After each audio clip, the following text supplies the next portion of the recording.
Keputusan yang sudah diambil di paripurna itu bisa dimentahkan. Dan saya kira ajaibnya DPR itu, keputusan paripurna bisa dimentahkan oleh AKD, Komisi 3. Ya. Buat saya sih nggak masuk akal, karena yang kita tahu itu paripurna adalah panggung tertinggi di DPR untuk pengambilan keputusan. Kenapa kemudian saya mengatakan DPR ini merendahkan, atau Komisi 3 merendahkan martabat DPR gitu ya.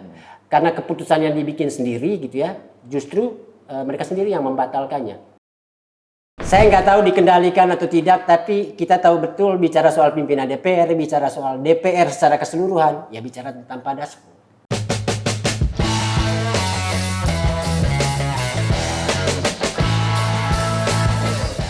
Guys-guysku, Assalamualaikum warahmatullahi wabarakatuh. Shalom. Belakangan Republik kita ini nggak berhenti membuat geger. Sekarang bandulnya dari Senayan. Senayan sorot mata netizen, media, lagi mengulik-ngulik. Ada apa? Dan belok lagi ke Jakarta Pusat di Mahkamah Konstitusi. Nah, ini lagi ngapain kira-kira ini? Lagi apa yang tersembunyi nih di balik ini nih? Kalau yang kita baca kan dari publikasi media lah, yang mengagetkan kita adalah ketika kemarin Adis Kadir, Wakil Ketua DPR RI, lolos fit proper test sebagai Hakim MK. Tapi sebelumnya kita potret lagi bahwa Presiden Prabowo bergabung dengan Dewan Perdamaian Board of Peace buatan Trump. Nggak jauh dari situ setelahnya, keponakan Prabowo lolos lagi fit proper test di DPR menjadi Deputi Gubernur BI. Nah, ini kita juga harus tanyakan kepada kita.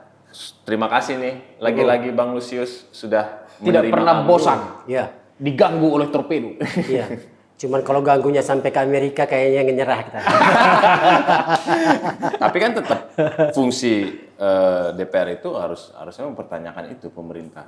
Ya sih. Urgensinya apa kan? Tapi kan kita lihat tidak ada statement itu. Ini juga Formapi kan ruang lingkupnya di situ, Bang. Iya, padahal DPR tuh punya yang namanya kewenangan keempat yang mereka ciptakan sendiri di samping legislasi, anggaran dan pengawasan, yaitu lobby internasional gitulah ya. Ya. Bang, Undang-Undang 7 2020 tentang Mahkamah Konstitusi, pasal 19, bahwa proses pencalonan Hakim MK itu harus transparan dan partisipatif. Akuntabel, objektif. Agustus 2025, Pak Innocentius Samsul, atau yang kalau kita di Senayan akrab itu kontak-kontakan sebagai badan keahlian DPR, Pak Sensi, Ya. pakar hukum ya kan, orang pintar, dilalui fit and proper test-nya dan sudah disetujui di paripurna Agustus 25. Selasa kemarin kita nggak tahu kapan fit and proper test-nya, bagaimana prosesnya, bisa dibilang dalam tanda petik kilat. Ini Formapi inilah yang nyorot-nyorot parlemen kita ini kan. Kalau aku sih pribadi Bang, sepengetahuan aku tak ada yang lain Bang, Formapi ini aja. Apa yang Abang lihat Bang dari proses ini? Bukan cuman kilat sih kemarin tuh simsalabim gitu. Tiba-tiba sudah jadi hakim Mahkamah Konstitusi si Pak Adis Kadir ini ya. Mungkin pertama yang mau saya katakan tuh mungkin nasib orang baik Pak Ino itu ya, Pak Sensi tadi itu ya. Jadi saking baiknya itu dia nggak tahu sedang berada di kandang apa gitu, sedang berada di medan atau panggung apa gitu ya. Dekat Abang ya sama beliau ya? Ya lumayan dekat karena satu daerah. Sama gitu timur ya. Tapi ini menyebut dia sebagai orang baik ini bukan karena dekat, bukan karena satu daerah gitu ya. Tapi fakta bahwa ya dia menjalankan tugasnya selama 20-an tahun di DPR, mengabdi tanpa pernah melakukan sesuatu yang aneh-aneh itu buat saya sih sudah cukup untuk kita bilang dia baik gitu ya. Tapi rupanya 20 tahun di DPR dia belum bisa juga belajar bahwa DPR itu bukan hanya Dewan Perwakilan Rakyat gitu. Di dalam itu berisi politisi-politisi dengan banyak sekali kepentingan gitu ya yang ada di belakang diri politisi-politisi ini gitu. Ini yang tidak disadari oleh Pak Sensi, saya kira yang membuat dia mungkin agak terkejut ketika dalam sekejap keputusan yang sudah diambil di paripurna itu bisa dimentahkan. Dan saya kira ajaibnya DPR itu, keputusan paripurna bisa dimentahkan oleh AKD, Komisi 3. Ya. Buat saya sih nggak masuk akal, karena yang kita tahu itu paripurna adalah panggung tertinggi di DPR untuk pengambilan keputusan terkait dengan kebijakan apapun di negara ini, termasuk soal rekrutmen pejabat negara, gitu ya, hakim MK dan lain sebagainya. Gitu. Dan aneh saja buat saya, karena DPR sudah mengeluarkan keputusan di bulan Agustus lalu, Inocensius Samsul ini sebagai hakim konstitusi, gitu ya.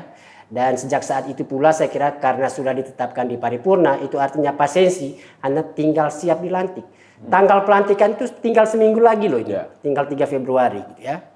Dan ajaibnya itu, keputusan yang sudah diambil di paripurna itu dimentahkan oleh alat kelengkapan bernama Komisi 3. Jadi buat saya ini sesuatu yang tidak lazim di DPR, dan bahkan baru pertama kali ada keputusan paripurna yang dimentahkan oleh alat kelengkapan yang dalam posisi hierarki di DPR, alat kelengkapan itu ada di bawah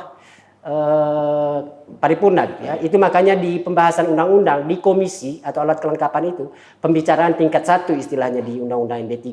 Kalau di paripurna tingkat 2, gitu ya. Bang, berarti Bang, gitu. Sorry aku potong Bang sedikit. Harusnya diparipurnakan dulu pencabutan harusnya keputusan ke Pak Sensi ini ya. Ya, putus dulu terkait dengan Pak Sensi, bahwa sebelum ada keputusan paripurna menetapkan dia calon hakim, gitu ya.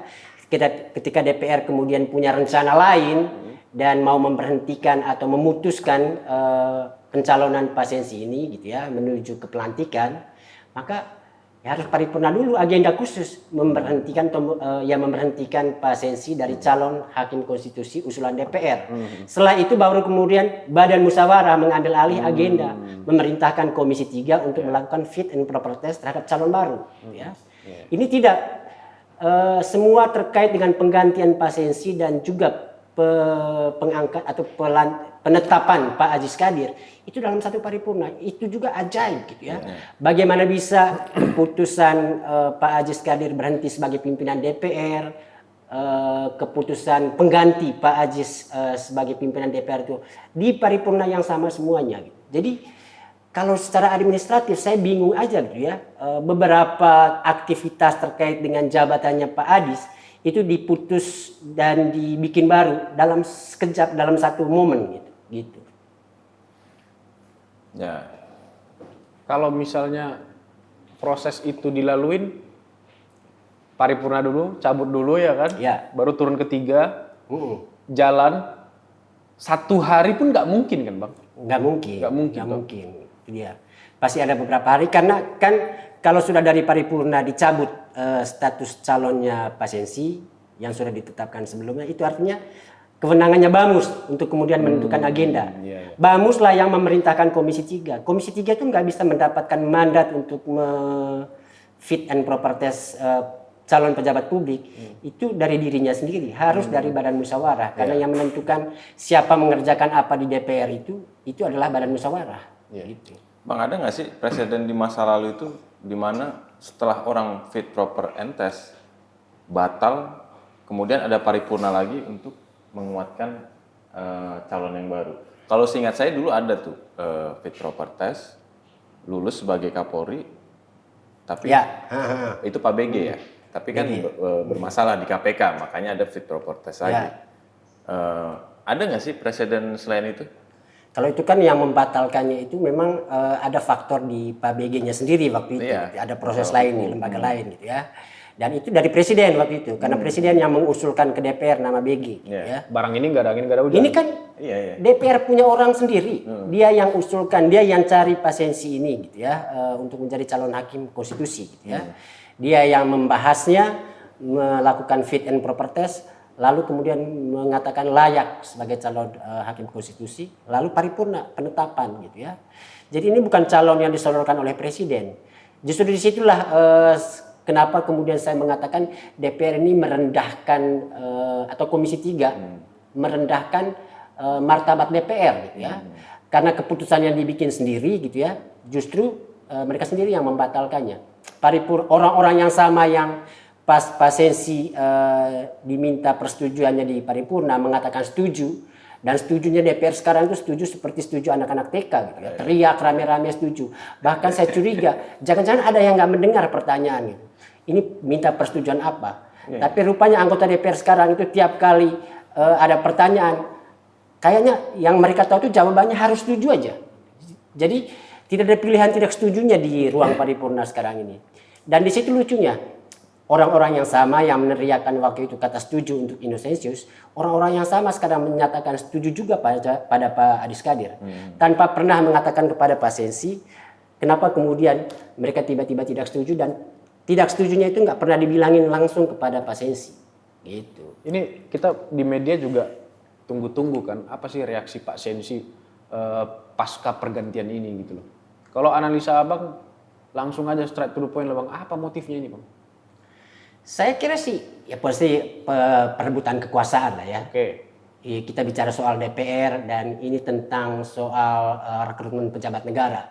Kita tahu Mahkamah Konstitusi ini salah satu lembaga independen yang cukup seksi kekuasaannya, apalagi berkaitan dengan DPR. Pekerjaan berat DPR itu bisa dalam sekejap juga bisa dibatalkan oleh Mahkamah Konstitusi gitu ya.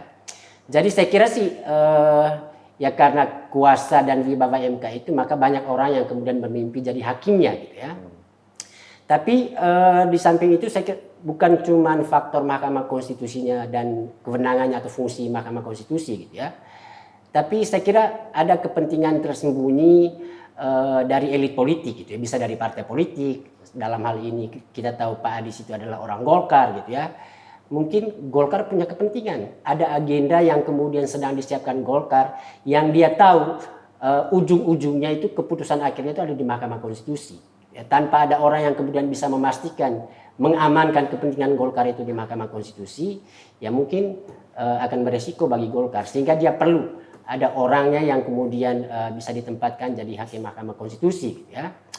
Bisa juga saya kira ada kepentingan kekuasaan gitu ya, yang beroperasi gitu, yang ingin melihat supaya tidak hanya DPR yang kemudian kita lemahkan sekarang ini, Mahkamah Konstitusi juga bisa lemah. Jadi ini suara sinyal ya. Betul. Bahwa siapapun bisa dibatalkan di ujung last minute pun bisa berubah gitu. Betul. Dan orang-orang yang kemudian akan ditempatkan di posisi di lembaga-lembaga itu, orang-orang yang kemudian bisa dikendalikan oleh kekuasaan. Artinya tidak hanya orangnya itu saja yang lemah, yang menduduki posisi itu, tapi lembaganya sendiri juga ikut dilemahkan oleh orang-orang yang kemudian bisa dikendalikan ini. Dan saya kira ini mimpi jangka panjangnya sih ya kalau melihat apa yang sudah dari sekarang ini dibangun. Gitu. Saya melihat DPR sudah kehilangan kekuatannya, kehilangan wibawanya itu sebagai lembaga tinggi negara. DPR sudah semakin hari itu saya kira sudah semakin menjadi juru bicara pemerintah gitu ya. Dan saya selalu katakan bahwa ini sebuah mimpi buruk sih kalau kemudian DPR jadi alat kepentingan atau alat kekuasaan gitu. Karena kalau presidennya saja punya niat untuk menjadi seorang yang otoriter, ya bisa dengan mudah dilakukan dengan DPR modal sekarang ini, tanpa kekuatan, tanpa wibawa gitu ya, tapi kemudian menjadi alat pemerintah atau alat kekuasaan. Jadi ini sih harapan semoga nggak tercapai gitu. Kalau Presiden Prabowo punya niat saja untuk menjadi seperti Soeharto, ya sekarang saatnya dia sudah bisa mengendalikan DPR. Gitu. Kenapa saya katakan cara DPR bekerja seperti sekarang ini itu karpet merah buat mereka yang kemudian punya mimpi menjadi presiden yang otoriter atau kekuasaan yang represif gitu ya. Aku potong dulu Bang. Jauh juga Bang. Aku mau coba uji tadi statement Abang tuh. Di mana Golkar punya hidden agenda lah kalau kita bilang. Yang pertama, yang kedua pemerintah juga punya hidden agenda. Tapi dalam ingatan kita, memori tentang Adi Skadir ini kan baru Bang. Yang kontroversial dia mengucapkan soal salah hitung. Itulah yang menjadi momentum buat Agustus itu bergerak kan. Dia salah satu faktor. Apakah memang tidak Golkar ataupun pemerintah tidak punya sosok lain yang bisa dikendalikan? Ya, kenapa harus anggaplah, kenapa harus Adi Skadir? Ini kan bukannya masalah itu justru jadi kekuatan Adi Skadir di mata kekuasaan. di mata orang-orang yang kemudian bisa memanfaatkan posisi Adis Kadir ini. Gitu. Orang yang lemah, orang yang kemudian bisa dikendalikan. Kalau tadi saya bicara soal ada penguasa yang misalnya mau otoriter, maka operasinya itu harus melalui orang-orang lemah ini. Jadi bukan cuma orang-orangnya saja yang lemah, diharapkan juga lembaga lemahnya menjadi tanpa kekuatan gitu. Dan kalau semuanya menjadi lemah, itu artinya mudah bagi operasi dari kekuasaan yang otoriter gitu untuk bekerja. Gitu. Jadi saya kira justru karena dia punya masalah makanya dia yang dipilih. Berapa anggota fraksi Golkar di DPR? 80-an. PDI 90-an. PDI 110, ya segitu. Dia 90. Golkar berapa, Bang? Kalau saya nggak salah. Menurut Abang 90 itu 90-an. yang paling lemah Adis Kadir. Ya di Agustus September itu kan hanya dia dari Golkar kan? Gitu. Maksudnya kenapa? Tapi kan memilih kita sosok- bicara soal calon hakim konstitusi. Iya. Dia mungkin salah satu yang lemah, tapi pada saat yang sama dia punya kekuatan karena dia sarjana hukum, dia profesor doktor hukum gitu ya. Salah satu syarat menjadi hakim konstitusi kan harus doktor. Nggak semua 98 orang itu doktor kan? Iya. Gitu. Lalu Abang bilang tadi sebut inilah kesempatan pemerintahan otoriter. Emang kalau Abang lihat dari formasi Adis Kadir menjadi hakim konstitusi itu bagian dari itu, Bang? Saya bilang tadi membuka peluang atau memberikan karpet merah bagi penguasa atau rejim yang ingin menjadi rejim yang otoriter gitu ya. Jadi kondisi itu disiapkan oleh DPR yang mau dipakai oleh kekuatan atau tangan lain gitu ya untuk merekrut pejabat seperti hakim konstitusi, pejabat seperti deputi gubernur Bank Indonesia gitu ya. Dipilih orang-orang yang kemudian bisa dikendalikan sehingga mudah bagi orang yang kemudian di pemerintahan atau di kekuasaan yang ingin menjadi otoriter gitu beroperasi. Semuanya dia sudah kendalikan. Lembaganya, orang-orangnya juga gitu. Tapi kalau Kita nggak bicara soal Prabowo gitu ya spesifik gitu. Tapi kecenderungan penguasa otoriter ya dia harus mulai melemahkan institusi-institusi demokrasi yang independen. Benar-benar. Gitu. Tapi Bang di episode di Torpedo Abang pernah bilang ada satu sosok kuat di Senayan. Ada sosok yang kayaknya dia bertitah jadi itu barang. Betul. Semua proses bisa cepat. Kalau hipotesa aku Bang, Pak Prabowo mungkin tidak terlalu terlibat dalam proses ini. Tapi ada orang kuat itu. Abang ngeliat ke sana juga enggak? Tapi kan orang kuat ini kuatnya juga bisa jadi karena faktor Prabowo kan. Jadi mereka ada dalam satu kubu dalam urusan mendesain bangsa ini ke depan ya gitu ya. Jadi kalau misalnya ini niat orang kuat maka mudah juga bagi dia untuk kemudian menyampaikan apa yang ada dalam pikirannya itu kepada Pak Prabowo. Dan mudah bagi Pak Prabowo juga untuk menyetujui itu karena dia tahu ini muncul dari orang kepercayaannya di DPR. Iya. Gitu. Kemarin kita masih hangat tentang pilkada via DPRD. Dan ada juga uji materi tentang Undang-Undang Minerba yang itu inisiatif DPR dan lumayan kilat juga pada saat itu. Ini lagi jalan juga di MK. Apakah mungkin keputusan DPR Pak Adis Kadir jadi hakim konstitusi ini untuk biar janganlah barang-barang DPR ini kalian jegal-jegal pula di ujung hari? Saya kira sih yang paling mudah untuk kita pikirkan itu memang gitu ya. DPR ingin mencari orang yang paling bisa dipercaya, orang yang bisa memegang komitmennya dengan DPR gitu ya, terkait dengan kepentingan beberapa undang-undang seperti itu, Minerba lah, soal pilkada lah. Mungkin kalau Pak Sensi, DPR masih melihat orang ini separuh lebihnya itu masih idealis ya. Dia bukan dari latar belakang politisi gitu ya. Jangan-jangan dia iya saat di DPR gitu. Besok tapi saat di berubah. Mahkamah Konstitusi merasa sudah punya kuasa, dia melawan balik DPR gitu. Jadi pilihannya memang orang yang kemudian dikenal DPR dan tahu juga punya kepentingan yang sama dengan DPR dan itu ada di Pak Adis gitu. Bang, kalau kita bicara parlemen kan bicara partai politik. 8 fraksi di Senayan dan kayaknya tinggal PDI sama apa satu lagi ya? PKS kali ya? Yang apa? Kan yang tidak secara de facto de jure menyatakan bagian dari pemerintahan gitu loh. Kayaknya itu tinggal ya. PDIP. PDP ya. PKS udah mendukung juga kalau nggak salah ya. PKS kan partisannya di menteri. Lah iya, Iya. apalagi Golkar. Mm-mm.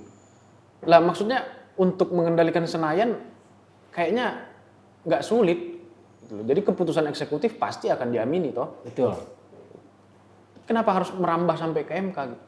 Jadi ya karena kadang-kadang apa yang mudah bagi eksekutif untuk diperjuangkan melalui DPR itu bisa dimentahkan di Mahkamah Konstitusi, khususnya terkait dengan legislasi kan. Jadi misalnya mudah aja bagi Pak Prabowo untuk kemudian mendorong DPR mengesahkan sistem pilkada itu menjadi tidak langsung. Ya. Tapi ketika kemudian ada publik yang menggugatnya ke MK dan pemerintah DPR ini nggak punya orang yang kemudian bisa dipegang di MK, maka apa yang sudah diputuskan, dikompromikan antara DPR dengan pemerintah ini bisa gagal di Mahkamah Konstitusi. Kenapa kemudian harus ada orang yang paling mengetahui jiwa DPR dan pemerintah sekarang ini yang ditempatkan di jantung Mahkamah Konstitusi itu? Mungkin itu mimpinya. Apakah ada desain besar Bang bahwa ini untuk mempertahankan status quo mengingat lagi bergulir revisi undang-undang pemilu? Saya kira sih mimpi besarnya ke sana gitu ya. Kalau kita melihat kecenderungan ini seperti yang saya katakan tadi, ada kecenderungan upaya untuk melemahkan institusi-institusi independen, institusi-institusi yang diperintahkan undang-undang, institusi-institusi demokrasi. Ya. Dan operasi ini saya kira sudah terlihat hasilnya di DPR gitu. Ketika DPR yang kuasanya itu seimbang atau setara dengan presiden, itu bisa berada di bawah kendali presiden atau di kendali eksekutif, ya langkah untuk menuju ke apa itu pemerintah yang semakin terkonsolidasi itu udah makin terlihat kan. Tapi kan selama ini kerjasama DPR pemerintah atau DPR yang sudah berada di bawah kendali pemerintah ini masih terhambat dengan adanya MK yang kadang tanpa beban gitu ya. Untouchable lah ya. Mementahkan Tak apa bisa. yang sudah dengan mulus disepakati antara pemerintah dengan DPR. Saya kira ini yang selama ini jadi tantangan gitu ya dari keharmonisan DPR pemerintah ini gitu. Padahal dari kemarin-kemarin kan kita melihat putusan MK membaik lah ya. Ya. Masuk lagi Pak Adis Kadir ini kalau mendengar gambaran dari Bang Lusius, ini bakal mundur lagi kayaknya MK-nya. Ya kan kalau cerita soal maju mundurnya MK itu kan sudah cerita biasa juga gitu ya. Iya. Kadang membaik trennya gitu ya. Tiba-tiba nanti menjelang pemilu, tiba-tiba aneh sendiri aja gitu. Jadi siapa lagi kira-kira penjaga konstitusi itu Bang? Kalau Ya mungkin publik sendiri sekarang yang harus kemudian berada di garis depan untuk mendesak.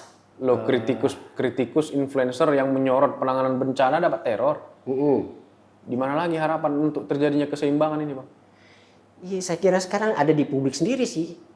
Ya teror-teror itu semoga saja melecut semangat gitu ya untuk kemudian membangunkan rasa keberanian gitu ya. Tidak takut hanya karena 1-2 teror gitu. Tapi kita punya tanggung jawab untuk terus menjaga demokrasi, untuk menjaga tata kelola pemerintahan yang baik ini dengan mengkritik mereka yang melakukan korupsi dan lain sebagainya. Saya kira itu hanya bisa kita percayakan ke publik ketika kemudian semua kekuatan lembaga-lembaga negara ini di bawah satu kendali gitu. Mak, satu kendali, kita negara demokrasi bukan korup kita ini. Iya itu dia, itu sih yang mengkhawatirkan sekarang itu sebenarnya bukan 1-2 kasus yang ada di DPR dan kita ributkan gitu ya. Tapi skema besarnya gitu ya, skema besar yang mulai terlihat gitu. Ketika kemudian mereka rela membatalkan Inosensius dan mendorong Adis Kadir gitu ya. Itu pasti bukan tanpa skenario jangka panjang gitu ya. Ada pertaruhan politik Betul, apa di situ? Betul. Kemudian DPR gitu ya. DPR yang di sana ada PDIP. PDIP yang mengaku nggak mau disebut sebagai oposisi tapi penyeimbang. Tapi intinya dia nggak mau juga ada di dalam pemerintahan gitu ya. Bahkan partai dengan jumlah kursi terbanyak tidak mengaku sebagai bagian dari koalisi, mengaku sebagai penyeimbang, itu nggak pernah kelihatan bagaimana kegiatannya menyeimbangkan kekuasaan melalui DPR itu gitu ya. Jangan-jangan dia hanya tidak berani untuk mengatakan kami juga sudah di bawah kendali, kami juga sudah ada dalam koalisi. Jadi DPR sendiri saya kira sudah dalam posisi yang sangat lemah gitu di hadapan pemerintah saat ini gitu ya. Dan itu artinya semua sekarang terserah pada pemerintah gitu. Dan karena sudah diserahkan ke pemerintah, kita membaca yang mulai terjadi sekarang ini, pergantian pejabat sana, pergantian pejabat sini, DPR dan lain sebagainya, itu hanya alat dari pemerintah, dari kekuasaan ya untuk kemudian mencapai apa yang diinginkan gitu ya. Gitu. Menurut keyakinan Abang, pemerintah ini siapa, Bang? Menurut keyakinan Abang, pemerintah ini siapa? Ya representasinya itu kan kita bisa sebut presiden, dia penanggung jawab gitu dari eksekutif kita itu gitu ya. Walaupun kita nggak selalu bisa memastikan apakah semua operasi yang kemudian terjadi di DPR, di Mahkamah Konstitusi, apakah itu atas perintah presiden atau tidak gitu kan. Kan ada banyak juga tangan lain yang beroperasi di sekitar presiden. Kita nggak tahu. Pemerintah ini kan Pak Prabowo, tapi Pak Prabowo bajunya juga nggak lepas sebagai ketua umum partai itu. Betul. Ya itu bagian dari apa namanya bunga-bunga demokrasi lokal Indonesia gitu ya. Seorang pemimpin partai masih jadi presiden. Saya kira dulu-dulu kita sudah ramai atau pernah ributkan itu. Dan Presiden SBY saya kira dengan susah payah berusaha untuk tidak mau menjabat sebagai ketua atau pimpinan Demokrat saat menjadi presiden gitu ya. Dan kita kenal SBY sebagai presiden yang cukup demokratis, cukup paham demokrasi lah ya.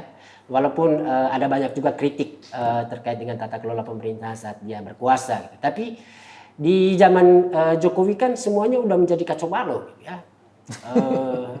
Ya mungkin karena presidennya nggak cukup paham juga dengan nilai-nilai demokrasi itu. Dia pahamnya bagaimana membangun jembatan dan jalan gitu. Jadi Masuk gorong-gorong. betul. Jadi saya pikir sih ya memang kita sedang ada dalam situasi ya kita harus lebih banyak berpikir soal apa yang bisa kita lakukan untuk memastikan bayangan-bayangan buruk tadi itu tidak terjadi. Ya. Abang sebagai sesama orang timur, Manggarai Bang, kira-kira kalau Abang ngelihat kan timur ini kan belak-belakan, ngomong A, B, B. Ya itu garis besarnya, Ya, tapi ya. banyak juga yang sensitif. Iya Bang, maksudnya kira-kira Bang, gimana lah perasaan Pak Sensi Bang? Ya sudah pasti kecewa lah ya. Saya nggak tahu, andaikan saja ini misalnya terjadi seminggu setelah dia ditetapkan di paripurna gitu ya, tiba-tiba Pak Adis Kadir mau juga posisi itu, lalu mulai proses fit and proper test di Komisi 3, mungkin masih bisa diterima gitu ya. Ini seminggu sebelum pelantikan. Kita bisa bayangkan persiapan yang sudah dilakukan oleh Pak Sensi dan keluarga mungkin gitu ya. Untuk jabatan itu. Tapi dalam 1 jam itu bisa dimentahkan semuanya. Siapapun saya kira kecewa gitu.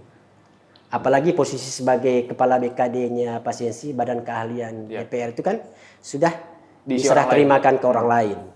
Jadi dia dalam tanda petik ya ASN yang sedang menganggur di DPR gitu. Dengan fenomena ini Bang, ini kan masih 29 orang yang berganti Bang. Pileknya kan baru 29. Ya. Ada ini situasi suram nih bakalan gini terus atau gimana kalau bacaan Abang?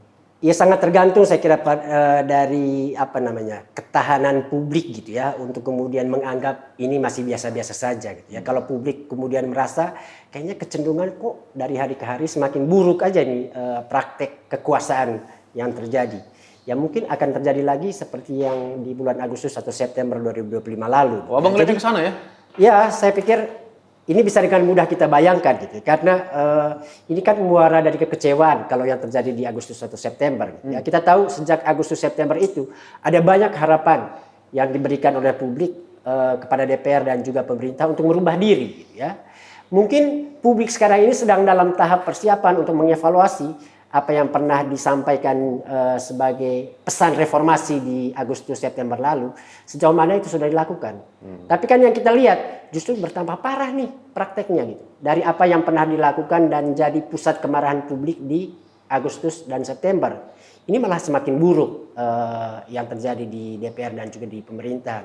Jangan-jangan ini yang kemudian jadi alasan publik gitu ya, untuk segera kemudian mengkonsolidasikan diri, ya mencari gerakan apa yang kemudian pas untuk menyatakan sikap terhadap praktek kekuasaan yang terjadi. Gitu. Speechless.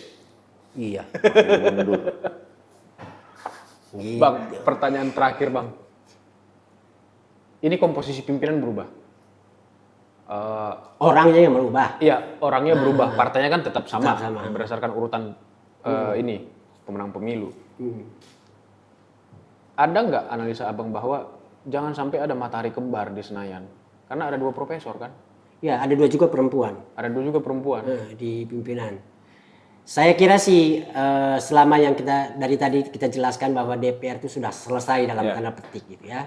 Saya kira sih mau kembar 3, kembar 4 juga tidak banyak pengaruhnya juga gitu ya. Atau sejauh ini kita bicara soal pimpinan DPR, tapi yang ada dalam pikiran kita itu wajah Pak Dasko.